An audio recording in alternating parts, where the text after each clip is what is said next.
Hello बच्चों, जैसा कि देख रहे हैं इसमें हम आप लोगों के लिए जो है बोहर का परमाणु मॉडल लेकर आए।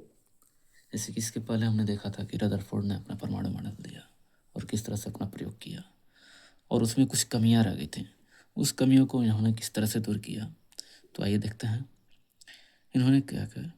सन 1913 में बोहर ने रदरफोर्ड के परमाणु मॉडल में मैक्स प्लैंक के क्वांटम सिद्धांत को लगाकर इनकी कमियों को दूर कर दिया। किन की कमियों को दूर कर दिया? तो रदरफोर्ड की कमियों को क्या कर दिया? दूर कर दिया। इसके संबंध में इन्होंने 3 नई परिकल्पनाएं दी। इन्होंने अपनी 3 जो है नई परिकल्पनाएं दी। उसमें इन्होंने क्या क्या दिया, तो जैसा कि आपको दिख रहा है पूरा, है ना। तो पहला इन्होंने क्या कहा, इलेक्ट्रॉन केवल उन्हीं कक्षाओं में घूम सकते हैं जिनमें उनका कोणीय संवेग जो है, कोणीय संवेग h/2 का पूर्ण गुणज हो। बोहर की इस परिकल्पना के अनुसार कोणीय संवेग यानी mvr=nh/2, जहाँ m क्या है तो इलेक्ट्रॉन का द्रव्यमान, v क्या है वेग और r क्या है त्रिज्या, और n क्या है तो यहाँ पर हमने लिखा है, जहाँ n क्या है एक पूर्णांक है जिसका मान 1, 2, 3 ये हो सकता है, जिसे मुख्य क्वांटम संख्या कहते हैं। h क्या है प्लांक नियतांक, और पाई आप जानते हैं। इस तरह से दूसरा इन्होंने अपनी परिकल्पनाएं क्या दिया कि अस्थायी कक्षाओं में घूमते समय इलेक्ट्रॉन ऊर्जा का उत्सर्जन नहीं करते।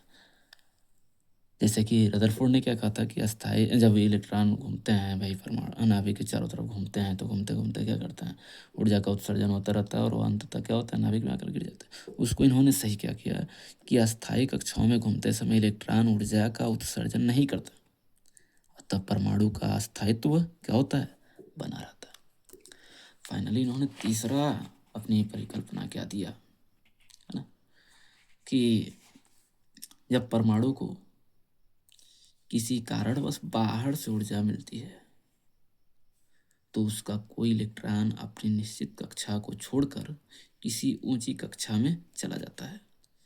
ठीक है, यानी कि हमने यहाँ पर E2 और E1 लिखा है, तो क्या करता है E1 से E2 में चला जाता है।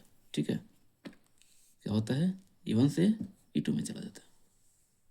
परमाणु का यह अवस्था उत्तेजित अवस्था कहलाता है। परमाणु की यह अवस्था क्या कहलाती है भाई, तो उत्तेजित अवस्था कहलाती है। और इस प्रकार एच न्यू बराबर E2 - E1, न्यू बराबर क्या हो जाएगा E2 - E1/h। इस तरह से बोहर का ये परमाणु मॉडल हम लोग क्या कर लिए, कंप्लीट कर लिए। ये आप तैयार कर लेना बेटा, ये बहुत ही जो है ना इम्पॉर्टेंट है।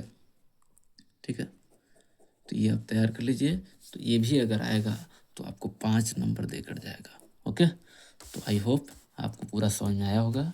इसे समझिए, पढ़िए, तैयार कीजिए। ठीक है, और बेहतर करने की कोशिश कीजिए। Okay, thank you.